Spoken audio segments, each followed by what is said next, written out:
अभी हम लोग आगे चलते हैं। अब हम स्टार्ट करने वाले हैं मेन फोटोसिंथेसिस का प्रोसेस। सबसे पहले फोटोसिंथेसिस होता कहाँ है, इतना बेसिक आपको पता है, ग्रीन पार्ट्स में होता है। ठीक है, ग्रीन पार्ट्स में होता है। Green parts such as leaf, क्योंकि लीफ में क्या होता है, क्लोरोप्लास्ट होता है, और क्लोरोप्लास्ट के अंदर होता है क्लोरोफिल। इसके अंदर होता है क्लोरोफिल, और ठीक है, क्लोरोफिल होता है।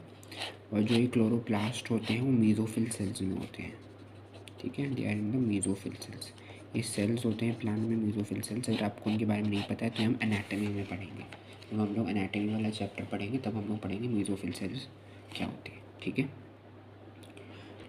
तो अब जो होता है ग्रीन पार्ट्स में होता है। ठीक है, अब जैसे ग्रीन पार्ट जरूरी थोड़ी हमेशा लीफ में ही होगा फोटोसिंथेसिस। आपको पता है जो डेजर्ट में प्लांट्स होते हैं उनके तो लीफ मॉडिफाई हो जाते हैं स्पाइन्स में, ताकि ट्रांसपिरेशन लॉस कम हो। तो उनमें फोटोसिंथेसिस कहाँ होती है, उनमें होती है ग्रीन स्टेम में। और जो ग्रीन स्टेम होती है वो यंग स्टेम होती है उनकी, मतलब यंग स्टेम में होती है।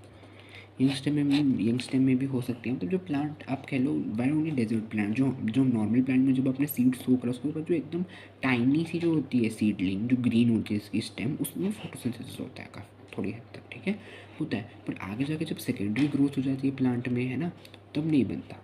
जब लेटर में सेकेंडरी ग्रोथ हो जाएगी तब फोटोसिंथेसिस नहीं होगी, तब स्टेम में जो है वो ऑक्सीजन ही नहीं जो जाएगा, वो मतलब CO2 नहीं जाएगा, ऑक्सीजन रिलीज नहीं होगा, तो वो सब नहीं हो पाता। हालांकि जैसे कॉन्सेप्ट ऑफ लेंटी सेल्स जो हम एनाटॉमी में पढ़ेंगे, अभी हम उसको बिल्कुल टच करेंगे। ठीक है, तो अब हम लोग आते हैं क्लोरोप्लास्ट जो होता है हमारा, उसका मेन स्ट्रक्चर पे। जो हमारा क्लोरोप्लास्ट होता है उसके मेन स्ट्रक्चर पे। क्लोरोप्लास्ट का स्ट्रक्चर किस तरीके से होता है आप लोगों ने सेल वाले चैप्टर में भी पढ़ा होगा थोड़ा सा, हम लोग यहाँ पे भी उसे डिस्कस कर लेंगे। ये मेरा है क्लोरोप्लास्ट। ठीक है, क्लोरोप्लास्ट में हमारे पास होती हैं दो मेम्ब्रेन्स।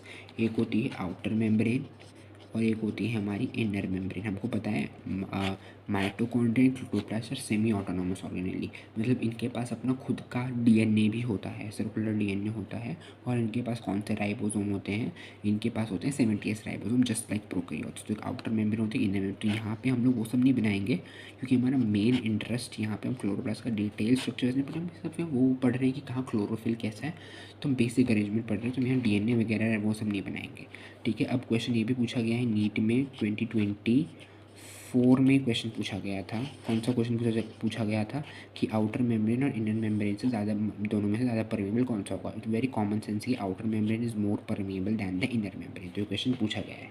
ठीक है, अब क्या होता है, हम लोग बोलते हैं कि स्ट्रोमा होता है।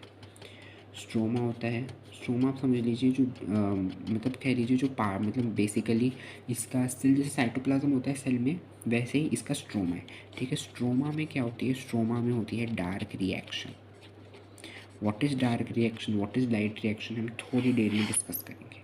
ठीक है, इसमें क्या होता है, और इसमें कुछ टैग्स होते हैं इस तरीके से मेरे। ठीक है, इस तरीके से है मेरे पास टैग्स कई सारे, यहाँ पे और बना देते हैं। ये क्या है, इसको एक को हम बोलते हैं थाइलेकॉइड। और ये जो थाइलेकॉइड होता है, मैं एक थाइलेकॉइड आपको दिखाऊँ, इस तरीके से भी डबल मेम्ब्रेन होता है, और इसके बीच में यहाँ पे ऐसे होता है क्लोरोफिल मॉलिक्यूल प्रेजेंट। ऐसे इनके बीच में क्लोरोफिल मॉलिक्यूल कह सकते हो फंसा होता है। ये क्लोरोफिल है मेरा, क्लोरोफिल मॉलिक्यूल ए, मान लो क्लोरोफिल ए है। ठीक है, और ये जो होता है बीच में, ये होता है हमारा middle lamella, sorry middle lamella नहीं, स्ट्रोमा लैमेले। मिडल लैमेले तो होता है हमारा सेल्स को जो कनेक्ट करता है प्लांट सेल्स में, है ना, वो होता है मिडल लैमेले। जो फ्रूट राइपन होता है तो वो सॉफ्ट हो जाता है, कैल्शियम एंड मैग्नीशियम पेप्टाइड कम होता है, तो वो होता है मिडल लैमेले। ये स्ट्रोमा लैमेले। ठीक है, ये स्ट्रोमा लैमेले, स्ट्रोमा लैमेले। और अब जो क्या होता है देखो, ये जो पूरा एक स्टैक होता है, इस पूरे स्टैक को हम बोलते हैं ग्रैनम। देखिए ग्रैनम और ग्रैना में बहुत कन्फ्यूजन होती है, याद रखिए। देखिए एम आ गया है लास्ट में, क्या होता है, सिंगुलर स्टैक। इस पूरे एक सिंगुलर स्टैक को हम बोलते हैं ग्रैनम। और ये काफ़ी मल्टीपल हो गए तो इनको बोलते हैं कलेक्टिवली, हम इनको बोलते हैं ग्रैना। तो ग्रैना और ग्रैनम टर्म आपको आने चाहिए। ठीक है, ये होता है, ये बेसिक होता है हमारा क्लोरोप्लास्ट का स्ट्रक्चर। अब इसमें मैंने डबल स्ट्रैंड, मैंने वो जो होता है सर्कुलर DNA डबल स्ट्रैंड, वो सब नहीं बनाया, राइबोसोम 70 सब नहीं बनाए, क्योंकि मेन नहीं हम डिस्कस कर चुके हैं। अब क्या होता है, ये स्ट्रोमा में होती है डार्क रिएक्शन। और जो ये है मेरा थाइलेकॉइड, ठीक है, थाइलेकॉइड हम बोल देते हैं ग्रैनम पूरा, ये ग्रैनम जो होता है। और ग्रैनम में, और जो ये मिड स्ट्रोमा लैमेला होता है, यहाँ पे क्या होती है लाइट रिएक्शन। लाइट रिएक्शन कहाँ होती है वो हम और डिस्कस करेंगे आगे आगे, ठीक है। थाइलाकॉइड मेम्ब्रेन पे, ठीक है। ग्रैनुलम जिसे बोल देते हैं स्टैक को, क्योंकि सिग्नल स्टैक को स्ट्रोमा लैमेले में होता है, ठीक है। अब हम लोग आते हैं मेन डार्क रिएक्शन क्या होता है, लाइट रिएक्शन क्या होता है। देखिए ये होता है फोटोसिंथेसिस हमारा। पूरे फोटोसिंथेसिस को हम लोग दो रिएक्शन में डिवाइड करते हैं। एक रिएक्शन होती है मेरे पास लाइट रिएक्शन और एक रिएक्शन मेरे पास होती है डार्क रिएक्शन, ठीक है। लाइट रिएक्शन को बोलते हैं फोटोकेमिकल रिएक्शन, क्योंकि लाइट के प्रेजेंट नाम से आपको समझ में आ रहा है लाइट पे डिपेंडेंट होती है, ठीक है। और डार्क रिएक्शन होती है कार्बन रिएक्शन। अब डार्क रिएक्शन से आपको ये नहीं समझना है कि सब डार्क में होती है, जो अंधेरा हो जाते हैं। दिस हम बोलते हैं this term is actually misnomer. आप एनसीईआरटी पढ़ोगे तो वहाँ पर आपको मिलेगा मिसनोमर टर्म वो होता है, मतलब दिस एक्चुअली मिसलीडिंग, ठीक है। This name is a misnomer. Actually dark में नहीं होता है, ये लाइट में भी होता है। इसको डार्क रिएक्शन इसलिए बोलते हैं because this is not directly dependent on light, not directly dependent on light, dependent on light, but it is dependent, but it is dependent dependent on products of light reaction. जो मेरा products होगा ना light reaction का, उस पर dependent होता है, इसलिए हम उसको डार्क रिएक्शन बोलते हैं। ऐसा नहीं कि अंधेरे में होता है हमेशा, ये नॉर्मल टाइम में, डे टाइम में भी होगा जब उसको प्लांट को अपना कार्बोहाइड्रेट सिंथेसाइज करना है, ठीक है। ये हो गया फोटोकेमिकल। और फोटोकेमिकल और एक कार्बन, इसमें क्या होता है फोटोकेमिकल में लाइट एनर्जी ट्रैप होगा, ठीक है।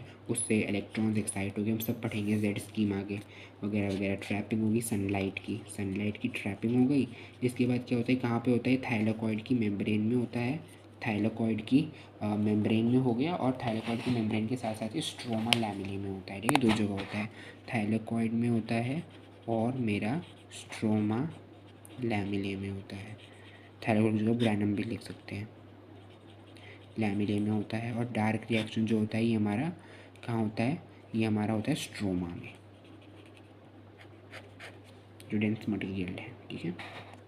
इसमें क्या प्रोडक्ट में बोला, dependence on product of light. इसमें क्या प्रोडक्ट बनता है, इसमें बनता है आपका ATP, इसमें आपका बनता है NADPH, ATP adenosine triphosphate. NADPH क्या होता है, निकोटिनामाइड एडिनिन डाइन्यूक्लियोटाइड फॉस्फेट, ठीक है। और H है हाइड्रोजन, ये रिड्यूस फॉर्म है उसका। NADP होता है निकोटिनामाइड एडिनाइन डाइन्यूक्लियोटाइड फॉस्फेट, ठीक है। और क्या होता है, ऑक्सीजन भी रिलीज़ होता है, वो लाइट रिएक्शन में ऑक्सीजन रिलीज़ होता है। किससे, splitting of water oxygen from photolysis of water. ये हम ऑलरेडी बहुत अच्छे से डिस्कस कर चुके हैं। ये डिपेंडेंट ऑन लाइट होता है, this is not directly dependent on light. ये प्रोडक्ट्स पे डिपेंडेंट होता है। कौन से प्रोडक्ट्स, ATP और NADPH, जो ये प्रोडक्ट्स होते हैं, ठीक है। अब हम आते हैं नेक्स्ट, हमारा इंपॉर्टेंट कंसेप्ट है। क्या इंपॉर्टेंट कंसेप्ट है हमारा, अब हम लोग आते हैं, देखिए क्लोरोफिल के भी टाइप्स होते हैं। मैं आपको थोड़ा सा यहाँ पे एक्सप्लेन कर देता हूँ, थोड़ा सा ही, क्योंकि हमको ज़्यादा डिटेल में इसमें नहीं जाना है। देखिए there are two types of chlorophyll, chlorophyll A and chlorophyll B। Chlorophyll A का फॉर्मूला क्या होता है, फॉर्मूला होता है C55H72O5N4Mg। Mg जो होता है वो इसमें क्या होता है, नॉन आयोनिक फॉर्म में होता है। Mg1 होता है, इसलिए हम बोलते हैं कॉम्प्लेक्स होता है Mg। ये मैंने आपको पहले भी बताया रखा है स्टार्टिंग में, ये है तो नॉन आयोनिक फॉर्म। तो ये इसका होता है कम्प्लेक्स ऑफ मैग्नीशियम, ठीक है। अब क्या होता है, क्लोरोफिल B कुछ नहीं होता, सारा सेम होता है क्लोरोफिल में। आपको पता होना चाहिए जो क्लोरोफिल A होता है ना, it is the form of a हम बोलते हैं, इसमें होती हैं 4 रिंग्स होती हैं, ठीक है। 4 रिंग्स होती हैं, उसको बोलते हैं टेट्रा पायरोलिक रिंग, ठीक है। हम बोलते हैं टेट्रा पायलोरिक रिंग होती है इसमें, tetra pyloric,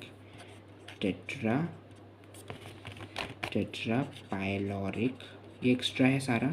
tetra pyloric ring होती हैं 4, टेट्रा मतलब 4 ही होता है ना। और एक होती है इसमें आप लोगों की साइक्लोपेंटेनॉन रिंग, एक होती है, और 1 होती है साइक्लोपेंटेनॉन रिंग।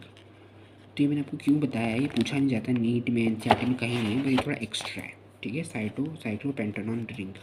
अब क्या होता है, जो इसमें सेकेंड रिंग होती है ना, सेकेंड रिंग जो होती है, सेकेंड रिंग का जो थर्ड कार्बन होता है, सेकेंड रिंग का थर्ड कार्बन, जो मेरा सेकेंड रिंग का थर्ड कार्बन होता है ना, उस पर क्या होता है, उसमें क्लोरोफिल क्लोरोफिल ए में होता है CH3 ग्रुप, और जो क्लोरोफिल बी होता है इसमें सेकेंड रिंग का थर्ड कार्बन पे क्लोरोफिल ए में होता है CHO, एल्डिहाइड ग्रुप होता है। ठीक है, तो जो क्लोरोफिल बी होता है ये मेरा होता है, इट इज़ H2O इंसॉल्युबल, यानी वाटर में इंसॉल्युबल होता है। बट जो मेरा होता है मिथाइल अल्कोहल CH3OH, जो मेरा मिथाइल अल्कोहल होता है, C2H5OH, ठीक है, एथेनॉल, यह मिथाइल अल्कोहल में सॉल्युबल होता है। तो ये आपसे नहीं पूछेंगे किस में सॉल्युबल होता है, किस में इनसॉल्युबल होता है, इनके मॉलिक्यूलर वेट्स भी होते हैं, वो हम लोगों को नहीं करने। ठीक है, ये भी एक्स्ट्रा ही है बेसिकली जो मैंने आपको बताया। तो इतना आप लोगों को समझ में आया अभी तक।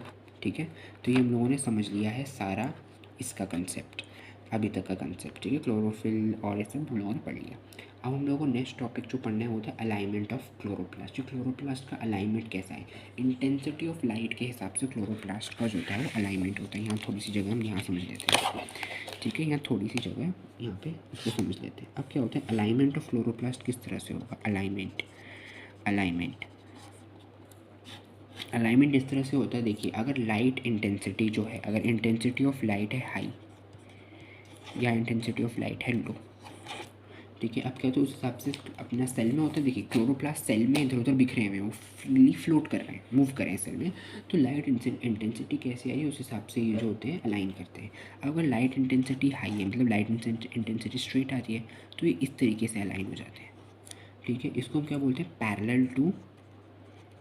Parallel to incident light. अब आपको कंफ्यूज नहीं होना है, पैरेलल टू इंसिडेंट लाइट का इनका मतलब क्या है।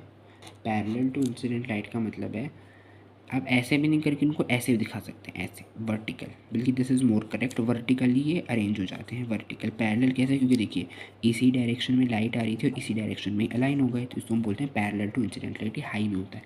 अब जब लो होता है तो हम क्या बोलते हैं, लो में जो होता है, जब लो लाइट होती है, मतलब लो लाइट है मतलब कि वो टेढ़ी आ रही है, ट्रांसवर्स जो आ रही है लाइट आ रही है वो टेढ़ी आ रही है, लो है। तो जब लो लाइट आती है तो ये कैसे अरेंज हो जाते हैं, इस तरीके से अरेंज हो जाते हैं। लो लाइट आती है, लो लाइट में लॉन्गिट्यूडनली अरेंज हो जाते हैं, लॉन्गिट्यूडनली अरेंज हो जाते हैं। यहाँ वर्टिकल थे, लॉन्गिट्यूडनली अरेंज हो जाते हैं। और इसमें परपेंडिकुलर टू इंसिडेंट लाइट हो जाते हैं, इंसिडेंट लाइट के परपेंडिकुलर। तो ये कंसेप्ट बहुत इंपॉर्टेंट है। ठीक है, इसको आप ध्यान से पढ़िए, भूल जाते हैं हम लोग अक्सर कि हाई में कैसे अलाइन होगा, लो में कैसे अलाइन होगा, ये क्वेश्चन पूछा जाता है। ठीक है, तो ये आप लोग अच्छे से कर लीजिए। ठीक है, ये हो गया।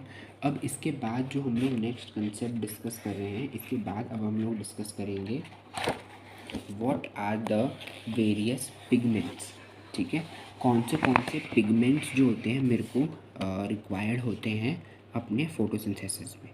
ठीक है, पिगमेंट्स कौन से मेरे रिस्पॉन्सिबल होते हैं फोटोसिंथेसिस में, तो वो हम डिस्कस करेंगे नेक्स्ट लेक्चर में।